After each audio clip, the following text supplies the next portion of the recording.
Alrighty, guys. Happy New Year! We're back for a New Year celebration. This is a Lost Caverns of Ixalan standard brew, and I'm Red Cat. Let's go over the deck, then hop right into some ranked. We got Anim Pakal making the cut 2 videos in a row. Let's go. This is Anim Pakal, Thousandth Moon, 3 mana, 1/2, legendary creature, human soldier. Whenever you attack with one or more non-gnome creatures, put a +1/+1 counter on Anim Pakal, then create X 1/1 colorless gnome artifact creature tokens that are tapped and attacking, where X is the number of +1/+1 counters on Anim Pakal. Beautiful, man. Great way to get extra creatures on the board and give flying, of course, to Goddric, Cloaked Reveler. 3 mana, 3/3, haste. Celebration. As long as 2 or more non-land permanents enter the battlefield under your control this turn, Goddric Cloaked Reveler is a dragon with base power toughness, 4/4, and flying, and for 1 red mana. Dragons you control get +1/+0 until end of turn. It loses all of their abilities. Of course, that's Goddric, not the dragons. Dude, Goddric's been good. It's been good since it came out. It's gonna be excellent in here. Got more stuff to work well with Goddric, of course, and just the celebration theme in general. Squee Dubious Monarch is a 3 mana, 2/2 with haste, and when it attacks, now with Anim, it's any creature. When any creature attacks, it doesn't have to be Anim, but for Squee, it does have to be Squee. You do generate that 1/1 red goblin, and then of course bringing this back to the grave, from the grave, I mean to say, is a lot easier than you would ever think. Like, you get that 4 mana, and you easily get 4 other cards in the graveyard too, so it happens a lot, especially in that late game. So we have a bunch of other stuff packed in here, kind of splashing white again. Yeah, 2 Boros videos in a row, and we're kind of sort of splashing white in both of them.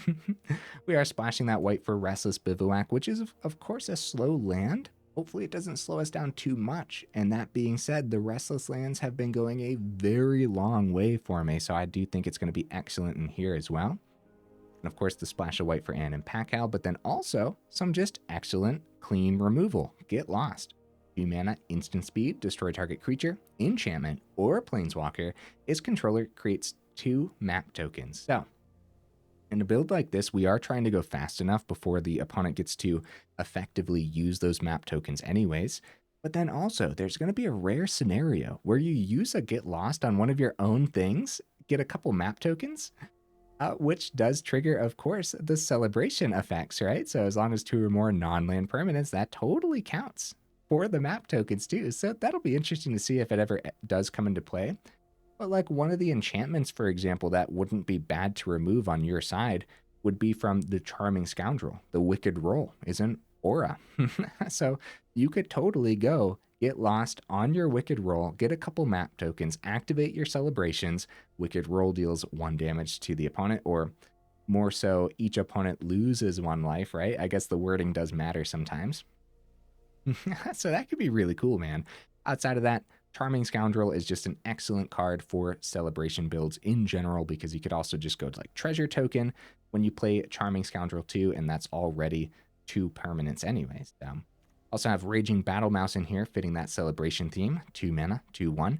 The second spell you cast each turn costs 1 less to cast. So that's why we're completely stacked with our 2 mana cards, man, because get Raging Battle Mouse down, and a lot of our 2 mana cards are now just 1 mana cards, or, you know, the second spell you cast each turn. But still, that really goes a long way, huh? It's actually, like, do we consider this ramp?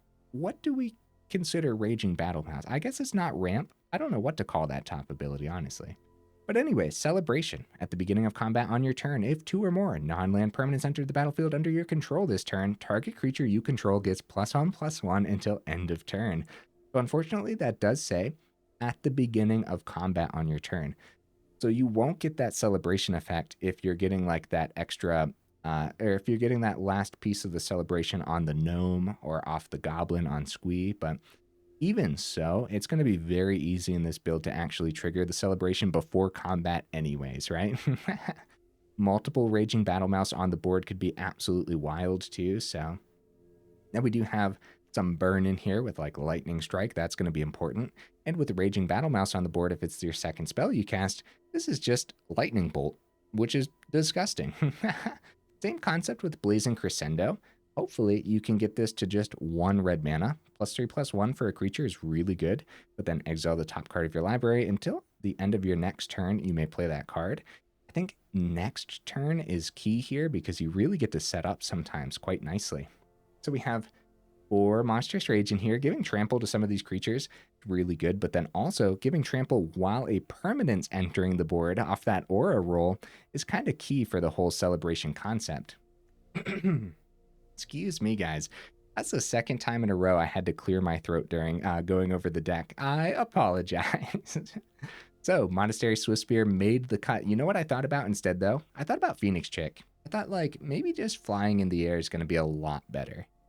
But overall, Swiftspear gets out of hand really fast and really does put in a lot of extra work, a lot of extra damage. So, but, you know, I did consider just 4 Phoenix Chick instead. So, yeah, definitely something to think about. Got 4 Kumano Faces Kakkazan in here too. Just a terrific card overall. Love that it pings the Planeswalkers too, because I have been running into a lot more Liliana. And so when they do go -2 on Liliana, it's nice to just play Kumano, get that card off the board, and then you're still playing other stuff anyways. Buffing a lot of terrific 2-drops, turn 1 Kumano just into any of our other 2-drops is excellent. Like even just getting a Raging Battle Mouse, a little bit of a boost is totally fine, man, because then if you end up getting Celebration and you swing in with a 3/2 Battle Mouse, well, that Celebration, it could easily be a 4/3 Battle Mouse instead. So that's pretty good, man. It is. So something a little silly over here in the mana base too. I'm actually opting for 2 Seed of the Empire this time and 2 Crucible of Defiance because I've been flooding out a lot in a lot of different builds, not just yesterday's build. The flood was pretty bad yesterday. But with 22 total land and making a lot of our cards cheaper with Battle Mouse, I think we're going to flood often. So I opted for 22 because I wanted to make sure I had enough mana. But then I just have like these extra utility lands in here since a lot of our top end, or actually all of our top end, are legendary creatures. So these can get cheap really fast. Crucible, of course, triggers the celebrations through the Empire, just acting as more removals important too. So yeah, that's the mana base, guys. Lots of utility. Okay, honorable mentions. Talked about Phoenix Chick already. Kind of feels weird not having Play with Fire in here, I'd say. Ancestor's Aid, thought about for a little bit. Feldon almost made the cut. Same with Ash Party Crasher. Fitting the celebration theme beautifully. Just not fitting this deck this time round. The Pie Wielder, dude. Yes. These, by the way, are some great budget options to trade out in the build too, if you don't have all the rare cards, so... Atali's Favor almost made the cut too. The whole, like, you play Atali's Favor, then you discover 3, and then you activate all of your celebration. Sounds really, really good, doesn't it? But I didn't want too many more 3-drops in this build in particular, so. Okay, guys, that's everything. Let's go ahead, take this New Year celebration deck into some ranked and see how we do.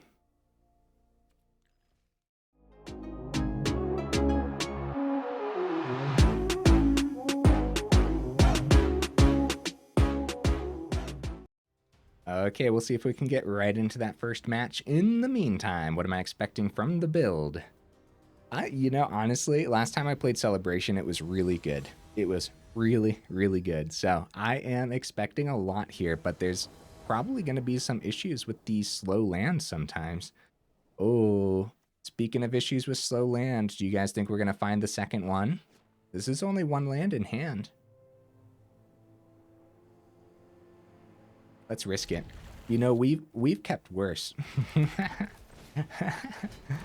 We have. And sometimes I like pushing the deck to the absolute limits. Sometimes I like pushing my luck to the absolute limits too. Uh-oh. Uh-oh. It has been pushed. Let's see it. We have 21 land in the deck. We should be fine. We'll be fine. Hey, there we go. Oh no, an island. Ew, maybe Blazing Crescendo, actually. Because if they counter that, it's not that bad, right? We could go... Yeah, I'm gonna try the Crescendo. Oh, you know what, though? We lose 2 cards if they just go for the throat. I changed my mind. It's gonna be Battle Mouse for the turn. Since we have 2 of them, if they counter it, it's fine. Yeah, Blazing Crescendo onto Swiftspear. They drop go for the throat, and that's just like, that's too much. Like, especially since we already lost a turn. Oh, wow. Raging Battle Mouse hits this board state. That could be huge for us, man. So if we see a land, all of a sudden we're going to start spamming the cards out of our hand. Oh, for a second, I thought maybe the opponent lost a land there too, and then we'd be in the same boat. Both missing a land for one turn, but nope. They still got one open. Could easily be a cut down. Okay, Crescendo could help us find the land. Even so, we'll be able to play the card next turn too. If it is a cut down, we get blown out there pretty bad. It's going to be Scoundrel. Nothing stuck there, guys. Nothing stuck. Do I go Battle Mouse number 2? Or do I go for the Crescendo? Well, if we were going Battle Mouse number 2, we would have wanted to do it before combat because it would have buffed. Nothing sticking, guys. Okay, I'm doing it. Let's do this. Blazing Crescendo on the Charming Scoundrel because the Battle Mouse already has a big target on its back, I'd say. Land. Dude, let's go. That's big damage. Play the land. We don't have anything else to play in hand, but this is huge for us. Because we can go Battle Mouse. Wow, another Battle Mouse. Okay, let's go Battle Mouse. And then we go into Squee. Oh, it is holding. Okay. All the trades here are fine. It's Squee. Let's see it. And a counter onto Squee isn't even that bad, really. It's going to be bring the ending on the Squee. Eventually, we can bring that back. And they trade here probably willingly, right? When you proliferate, they bring it back. I'm going to hold back for now because I'd rather both these Battle Mouse next turn buff our board state. You know what I mean? Because, yeah, I'm not willing to accept that trade. What I'm getting at there. The opponent must have some removal for sure because, yep, drown, okay.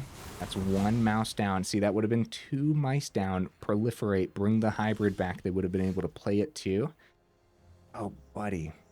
We do have that get lost as well. Okay, Battle Mouse, let's see if it lands. Funny enough, this is like the second or third time we've been going up against Dimir Poison recently. That's pretty wild, actually. Okay, guys, it is Monstrous Rage before combat because of Raging Battle Mouse's power. So we're going to go on to Scoundrel because the Battle Mouse already has a big target on its back.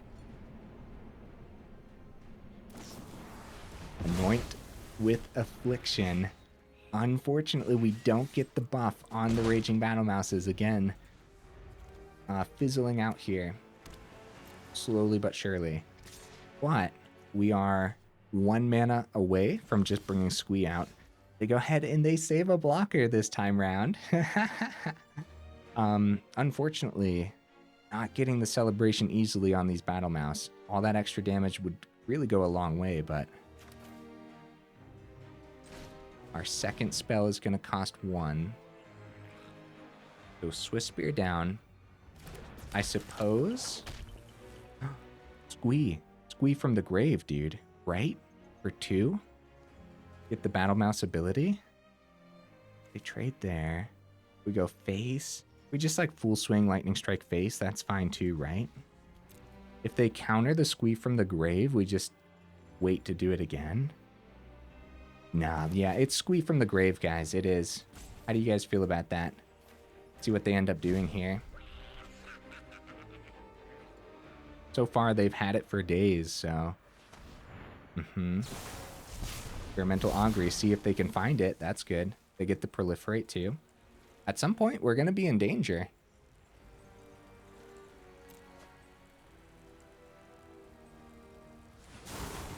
That's 5 poison, dude.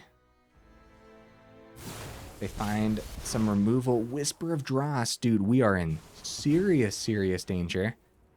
6 poison. Squee lands. We get the celebration. Now, where do we want to buff? Swiftspear or Squee? They trade with Squee. The one gets through, then Swiftspear. They block there. They take out Swiftspear. That's a trade. All right, it's Squee, I think. That way, like keeping Squee on the board seems important against this list, right? Any other trade here is excellent for us, but what we don't want to do... And they draw 2, okay. 7 poison. This is anyone's game. They go for the Battle Mouse. They take the big damage down to 2, and they win this turn. Anyone's game, dude. GG. Holy cow. Seriously, I think they could have won that turn potentially. 2 cards in hand. Like, here, let's give an example, right? Like, they could have gone Experimental Augury, proliferate, that's 8. Found another thing to proliferate too. Or, yeah, like they had Whisper of Dross, Round. Oh, yeah, dude. Yeah, they could have found it, I think. It would have been tough. It would have been tough to find, but they could have found the 3 poison that turn. Woo! Pretty good. I wonder if there were more optimal plays that I could have had.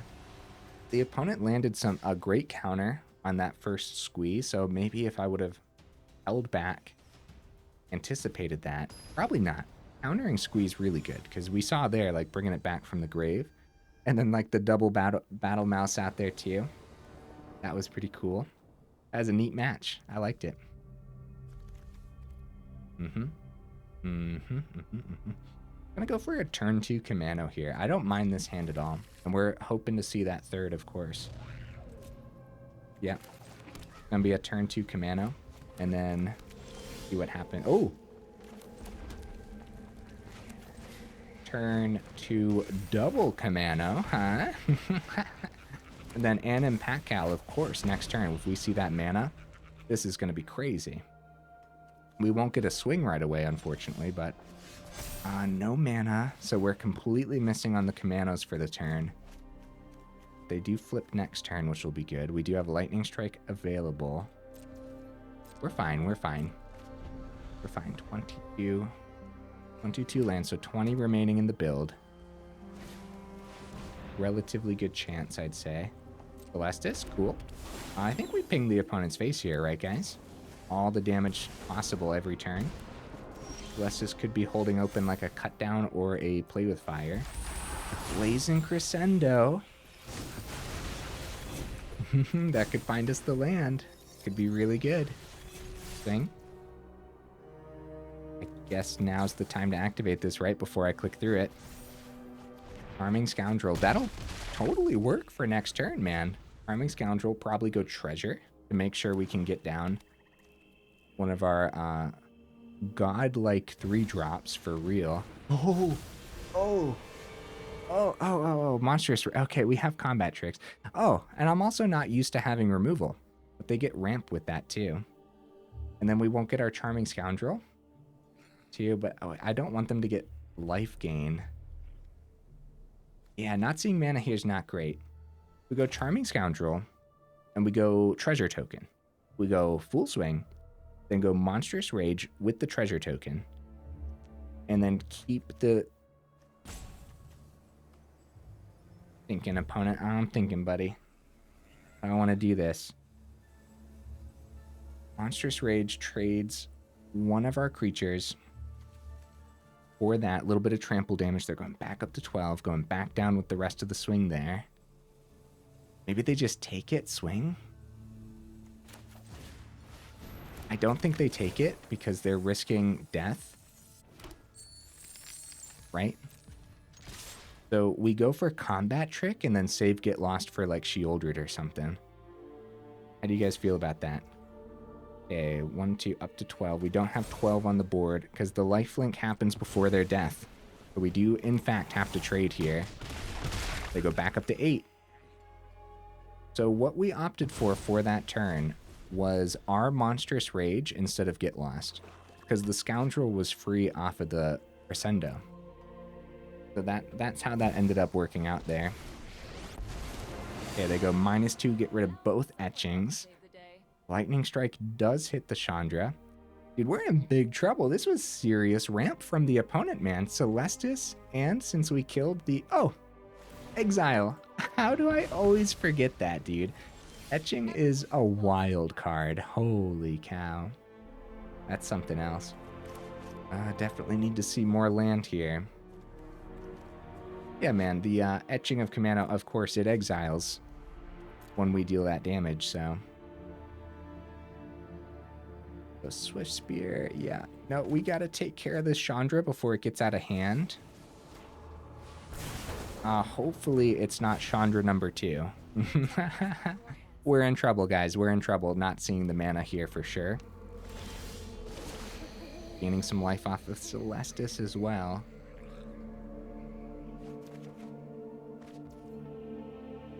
Okay. So it's Scoundrel, treasure token, and we're gonna not play Swiftspear. Yeah, we need to get our 3 drops on the board. It's way too late game.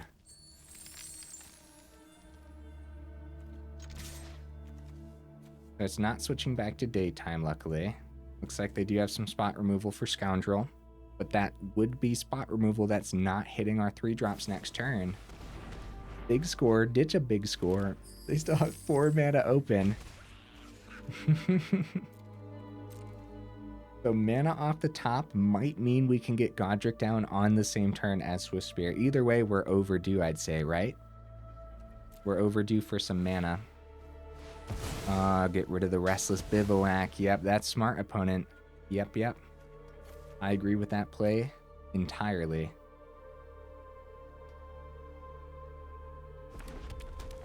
Yeah, because that could be a problem. Oh, dang, that was all at the end of their turn, too. Luckily, we still have big score, or, yeah, get lost open. Big score on the mind after the 3 of them over here. Decadent Dragon, and they can still cast it for the turn, too.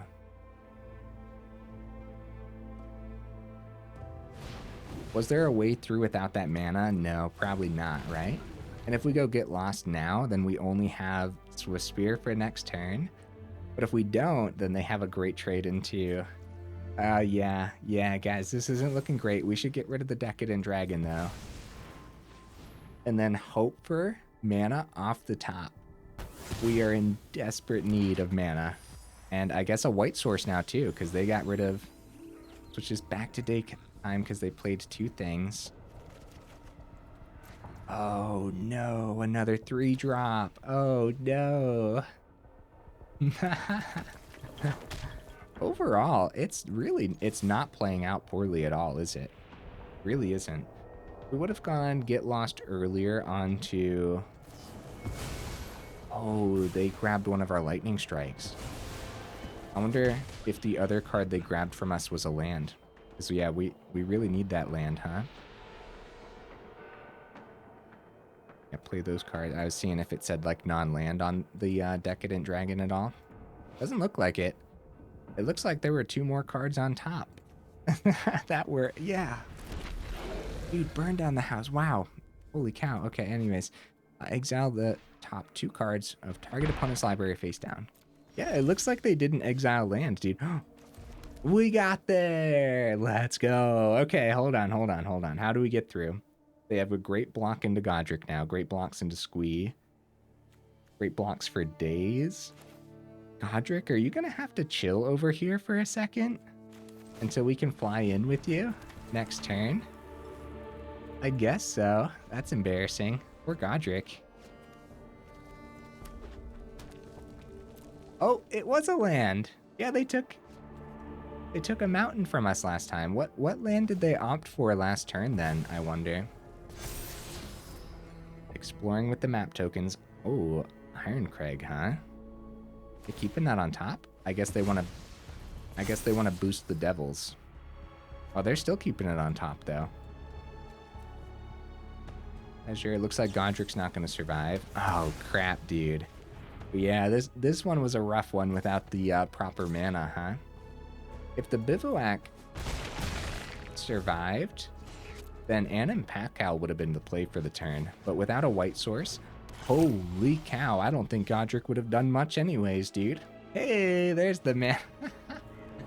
Aw, rough stuff, huh? Rough stuff. So if we swing, which we might as well, because we're gonna die very, very soon. If we swing, they got the block. They ping with the devil to the gnome, and then that's they don't even have to. They can ping face, huh? ping face with the gnome, but now Anim Pakal has a counter on it, which is pretty good. But now they have 10 on the board, so we're forced to block on the ground. So then they... Dude, that's a scary looking Rakdos build, honestly. Yeah, so they kill the Anim Pakal and we lose 2 anyways. Good game, opponent. Oh, yeah, as soon as they target our creature there we go. Yeah, good game. There was a small chance as they were deciding where to target the 1/1 that they targeted our face instead. But no, yeah. With the Archfiend, man, that looked good. I liked that opponent. I liked that Rakdos build a lot, actually. All right, 25 minutes in. We have time for plenty more matches. If we have more games where we're really struggling to see that mana, then we're going to need to talk about 23. But I really don't like the idea of having 23 land in here. I really don't. So we'll see. We'll see. We're seeing a lot of our 3 mana cards, but before we get the 3rd mana, look at this. All of our other cards need a creature on the board to be targeted. I'll tell you what. I'll mulligan this time. See how the mulligan works out. Oh, much better, dude. What on earth? There even room to compare those two? I don't want to ditch the Anim. I'll tell you what. Let's see if we get that 3rd mana. Because we have a 1, we have a 2, we have a 3. So let's get rid of that Lightning Strike. Uh-oh, mono red going first.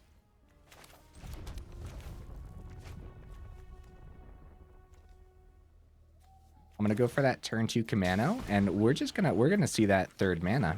That's what's gonna happen. As we go Sundown Pass, get the Kumano down, see the 3rd off the top, and Anim Pakal comes in with that extra counter off the Kumano Saga. Dude, we're in trouble. 3rd mana, there it is. Okay, Kumano. This could be really good, man. We're in trouble. Unfortunately, the Battlefield Forge has done 2 damage to us so far. Opponent has 5 at the very least on their board. If they end up dropping land into like Goddric, then Phoenix Chick, still really good because they could keep like Lightning Strike open. Charming Scoundrel. Bro. Wicked roll on the Phoenix Chick probably, right? Oh no, they want to trade out? Oh, they had a lot of land. Okay. That makes sense too. I was going to say like more air power, and then if we remove it, the Wicked Roll does more damage too. All right, Anim Pakal at least blocks on the ground a little bit. We're pretty much dead next turn though, right? With only 1 blocker on the ground. Forced to block maybe Feldon. Are probably dead regardless. Here. Yeah, what the heck, man? Let's risk it. Let's go for it. We might be able to block Feldon, but if they see 3 off the top, they could easily find burn, right? So, it's too bad we don't... Oh, Kumano down to 6. That's not Lightning Strike to our face.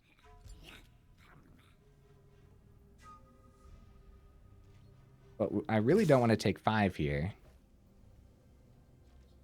If we block Kumano and take 5 down to 1, it's a similar concept. If we block Feldon, take 4 down to 2, and then they find like Play with Fire off the Feldon. Okay. All right. We risked the swing. Let's risk the block as well, because we might get there. They might not have it. What do you think? Get the good game ready. Good game. It was Lightning Strike regardless, so good game, opponent.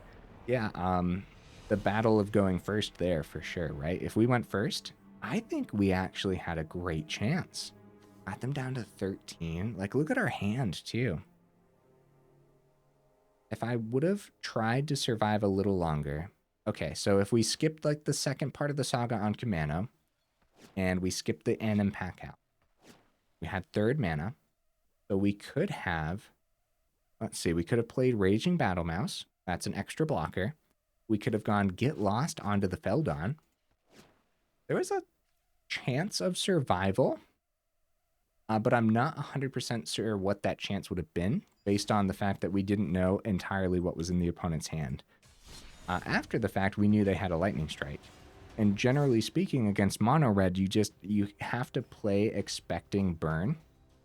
And of course, play around how much of the other burn they've already played, right? So they played 3 Play with Fires already, then you can kind of play around saying, well, it's unlikely that they'd have the 4th one. So yeah, but yeah, I don't know. There was maybe a chance of survival, but then all in all, I don't really think so, you know? We go first. This is a pretty bad hand to go first with. Like, we do have a curve in the build, but it's not showing itself right now.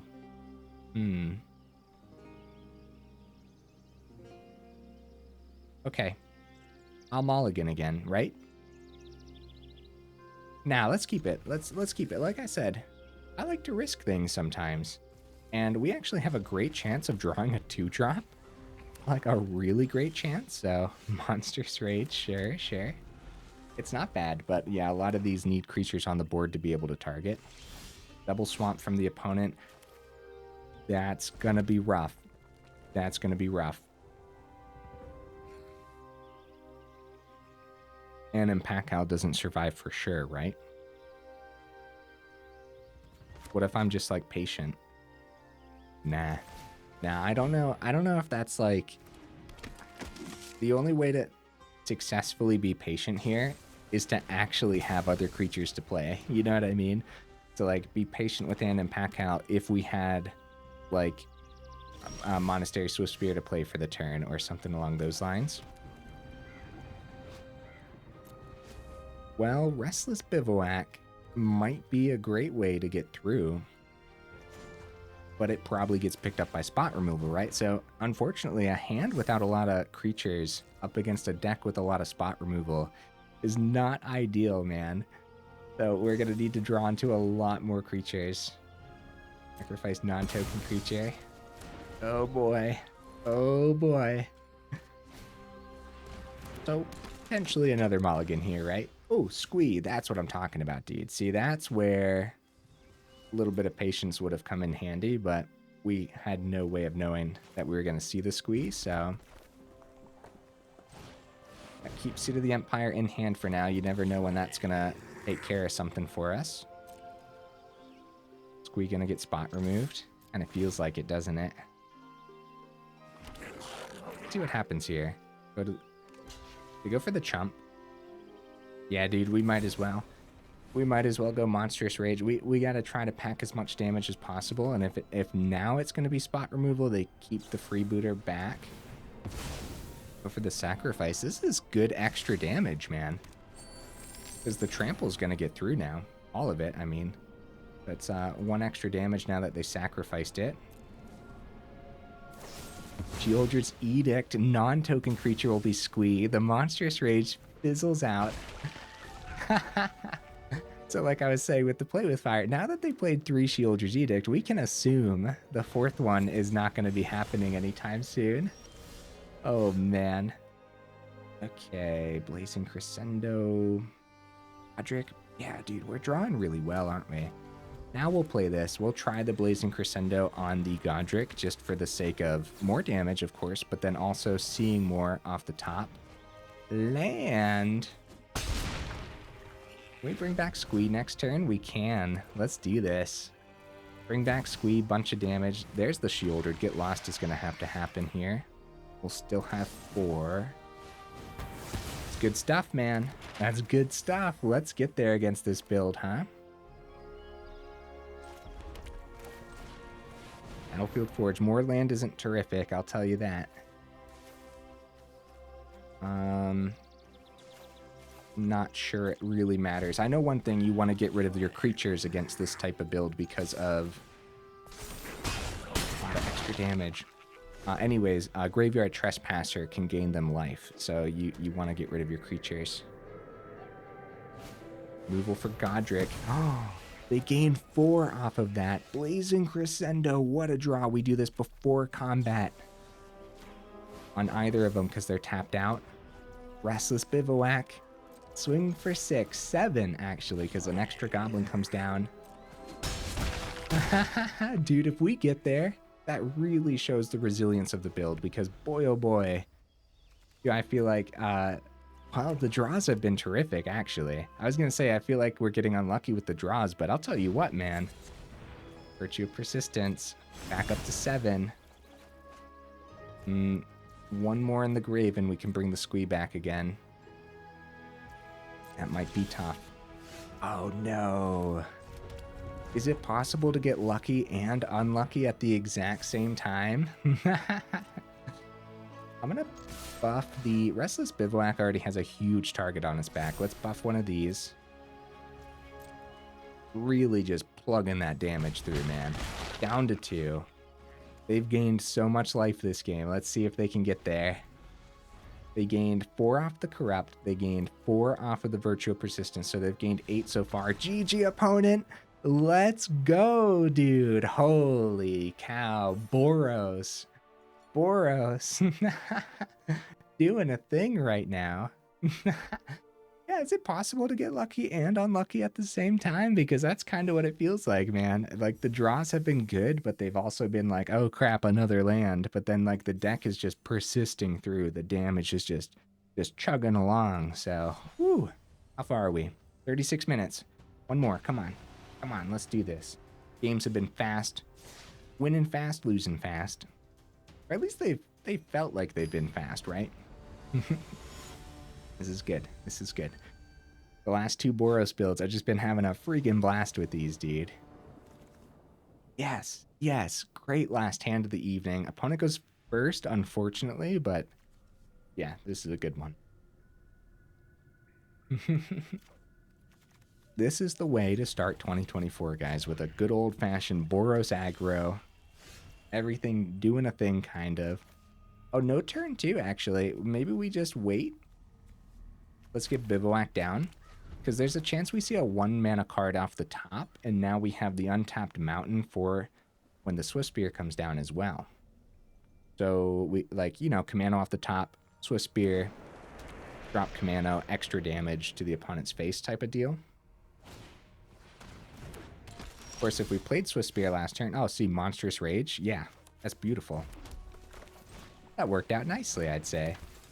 Go for the swing. They don't block, I can only assume, because they have to anticipate something with their open mana. And we go for the damage, because we know how brutal these decks are. We know how much removal they can have. Just going for it. Third comes down. Anything they play, we need to be able to pick up with Get Lost. Liliana -2 clears up the Swiftspear quite well, but luckily Squee clears up the Liliana quite well. So, oh, they swing anyway, so any hasty creature can take care of this. Either way, Squee.